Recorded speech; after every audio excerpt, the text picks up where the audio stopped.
a pickup line. My God. What?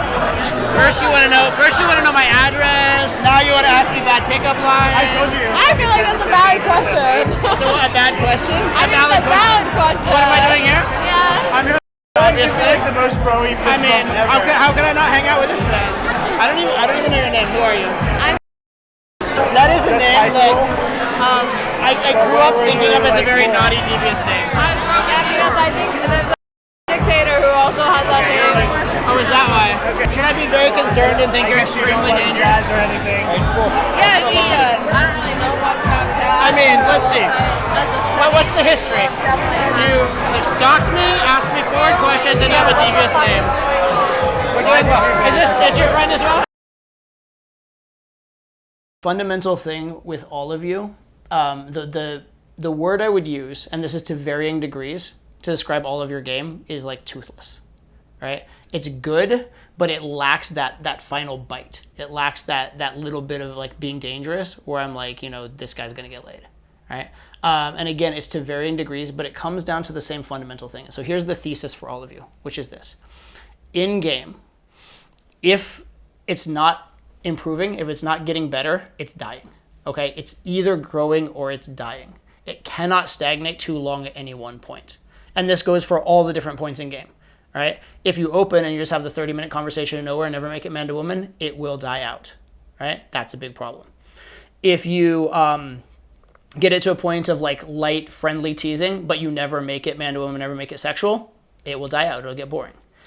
If you have a verbal escalation, but you never get physical, at some point, it will get boring. It will get to a point where like what happens there is you miss your window. And that's the thing I was talking to you about, is missing your window, right? You have a certain window where if you don't escalate by that point, either the girl just like loses faith or gets bored, or at a certain point she just realizes, oh, this guy doesn't know what he's doing, right? And then they'll lose attraction because of that, okay? But yeah, if you're verbal but never physical, then you miss it. Also, if you just do the same thing, like let's say you go to the dance floor and you just grind with the girl, and all you do is just that, but you never take her for a drink, you never talk, you never maybe make out. At a certain point, she gets tired of just dancing, and all it's doing, it's plateaued, and then it ends, right? Even if you start making out with a girl, you just make out, and then the escalation physically doesn't go further, and logistically doesn't go further. You don't take her home, you don't start doing more intimate things than making out. At a certain point, even though making out's fun and engaging, at a certain point she's like, well, this is boring, right? Have you guys ever had that where you're making out with a girl and you're actually getting bored? We're just making, all I'm getting is chapped lips out of this, so to speak, right? At a certain point, if it's not progressing, it is a problem.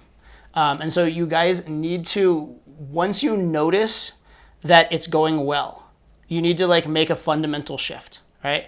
You need to understand, this is going well, how do I make this fully succeed? Right? And you should be thinking, take the girl home as priority one, and then take a phone number as a fallback plan. I'll give you guys, these are like kind of my rough numbers, but they're just indicative, kind of ratio-wise for you guys, right? If I was doing approaches in like environments where the girls are not heavily distracted and there's not a lot going against me logistically, I'm gonna get probably a phone number or better like 85% of the time. And that includes pulls, right? A decent chunk of pulls, and then phone number or better 85%, okay? But of the times I get a phone number, I'm only going to meet up with that girl like maybe 30% of the time.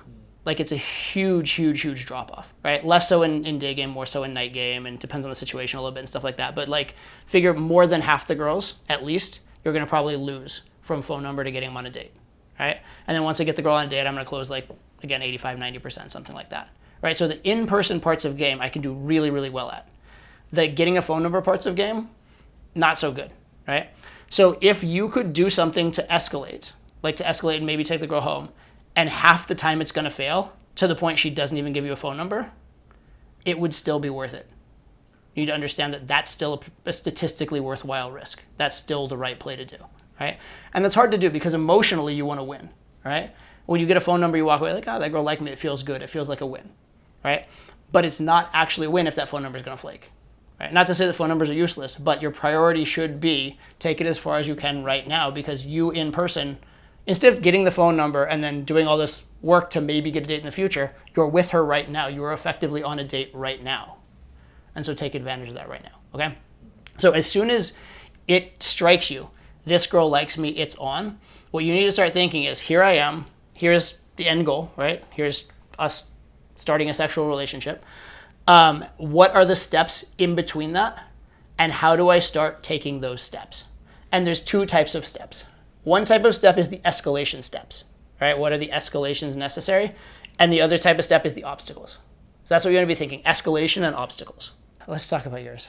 And you have the same thing with him with the other, I'm at the table, I didn't want to leave because the table thing, and we talked about that for sure, right? But yeah, you got to move the girl around because again, his was 45 minutes or an hour, yours was 2.5 hours. Whoa. Like, dude, am I wrong? How long was he talking to that girl? Like, it was a long time, right? And it was so fucking good and so fucking on. And from the get-go, like from the snap, we knew that this girl was a girl that like someone needed to talk to because she looked like she was like down to party, right? And she was really hot. So like, I know that was your set too, but like it's one to commit to for sure. And you did an absolutely great job, right? You did a great job of your vibe, you did a great job of escalating like physically and also verbally. Great job of what I loved about the set, actually. I know you made out and that's a highlight, but what I loved about the set was that the physical escalation of the set was her escalating on you more than you escalating on her. Like the casual touch of like her putting her arm up on your shoulder and leaning on you. And like, I remember a time when you were standing behind her, she took your arm and put it around her and stuff. That's fucking good. When you're seeing that, that's when you know you're truly in and truly on. So you were great, right, as far as that goes. And then when she went to the bathroom, we got to know the friends. The friends were totally accepting of you, liked you, etc. I don't want to bring up the other dude, but as contrasted to the other dude later who the friends fucking hated, right? You did so many things so fucking well in that set, but what you didn't do is ever leave that same 5-foot radius, right? You needed to come up with any excuse. Let's go dance. Hey, let's go grab a real drink. Hey, come meet, you have to come meet. I met your friends. You have to come meet my friends, just because, like, you know, they're gonna have to approve of you at some point. Different stuff like that. Since the friends liked you so much, you could have even asked their permission. It could be like what's the word? Do you approve? Mm-hmm. I think we have a good vibe. But do you approve? And you can even start by screening her a little bit. Yeah. Like, she's very fun, but should I be concerned? No, she's good. They're selling her to you. Be like, okay, so you approve of us? Yeah, totally, right? That gives so much permission, right? But also, she was loving dancing. Be like, hey, let's go dance near the DJ for a little bit. I want to see the DJ. Come with me, right?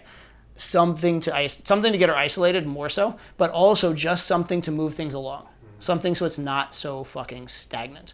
And what really needed to happen once you made out, like making out is a very critical juncture, because if a girl has made out with you, if a girl's kissing you, she has decided she likes you enough to sleep with you. Like the attraction level is high enough for sex if she's kissing you. Okay, you guys should understand that. So at that moment, that's when you're really in problem solving mode. And the escalation you either need to start escalating logistically, or you need to start escalating beyond a kiss. And usually the two have to happen together, because usually you can't escalate beyond a kiss where you are. That's the reason why you need to move her somewhere, is because otherwise it's gonna stagnate at a kiss until it gets boring. But if you start, take her somewhere else, now you can start doing more stuff along with the kiss. You can start pulling her hair, you can start kissing her neck, you can start running hands on different parts of the body, these kind of things. You can start doing other tempting things, and then that leads to more logistical moves and greater escalation. But if you're ever capped, if you're ever at a place where I can't escalate physically more in the logistic I'm at, that's when you should strongly consider it a logistical move. Does that make sense? Yeah. Well, in that particular case, there's quite a lot more physical escalation beyond the kissing, even staying in the same place. I mean, kind of, you're like grinding and stuff like that and whatever, right? But there wasn't like intimate stuff. You weren't pulling hair and kissing neck and stuff like that, were you? Yeah, I was. She was like on top of me, grinding me, and like her dress sort of came up a little bit, and like I could like see her thong. Gotcha. Okay, so yeah, there was a lot of it. So especially then you need to be thinking, what are the logistics to make this actually work? Okay. And again, try different things. There's probably like 5 or 6 different options for how to escalate.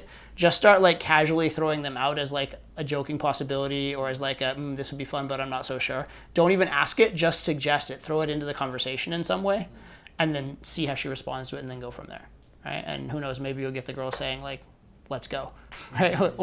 Or sometimes you won't. Sometimes you'll just get her being like, oh, that could be fun, and then you go for a specific smaller escalation, okay? It has to progress, okay? For 2 reasons. Number 1 is that it gets boring if it doesn't. Number 2 is that you are given a certain window by the girl, and if you miss that window, you start to look incompetent for missing the window, All right, so those are the two things that you cannot have, right? Number one, you can't have it like plateau and get boring. Number two, you cannot miss your window for both for the girl like looking at you and whatever, and then also for running out of time, right? If you have 45 minutes or 2.5 hours is a long ass time to get to talk to a girl, right? The fact that the friends let you have it for that long, they gave you a massive, massive window. And so even if the girl was okay with that window, eventually one of the friends wants to go home or something, right? Something, the longer it takes, the longer, just statistically, the longer that window is without you going through it, the more likely some random thing is going to fuck you up, right? So that's yet another reason. But you have got to escalate. You cannot stagnate. If you stagnate, you're going to have a lot of these like, oh shucks, I did a good set and I got so unlucky, right? You're going to be that guy that like constantly gets good sets and gets unlucky, right? When if you guys see me game and when you see like the results I get over time, it seems like I just get so fucking lucky all the time. Every little opportunistic thing that can go in my favor just seems to go in my favor over and over again. Like you talk to Nick, he's like, how the fuck, Todd? Like every time, like I just get like, what the fuck? Why does it always work out for you? It's because I'm doing all these little things along the way, right? To constantly put the odds 2% more in my favor here and 2% more in my favor here and 2% more in my favor here. Here's a little one, right? This is a little silly one. Let's say you're number one, you're moving a girl around as you should. You're gonna take the girl for a drink at a bar. And you can take her for a drink at the bar that's right near her friends. Or you can be like, oh, you know what? This bar's too crowded. Let's go over to this one instead. And you take her to the bar that's like on the other side of the club. That little move bought you more time with her. And also, let's say that you isolate with her and you start making out with her or something like that. What are the odds her friends are going to randomly bump into you? And then you're going to lose the set. And so I have my students all the time, I was going so well, and then her friends randomly bumped into us again. And then, subtly, it was going so well for me, and then, oh, look, the friends never bumped into us. Why? Because of this little, small detail that I've learned from experience. So it's the accumulation of these little, small details that makes you very, very lucky, right? But it's the difference between good game and effective game, right? So it's a matter of taking charge in your sets, not just being like, it's good, I hope I get lucky. Being like, how do I make myself lucky? How do I make my own luck? Does that make sense?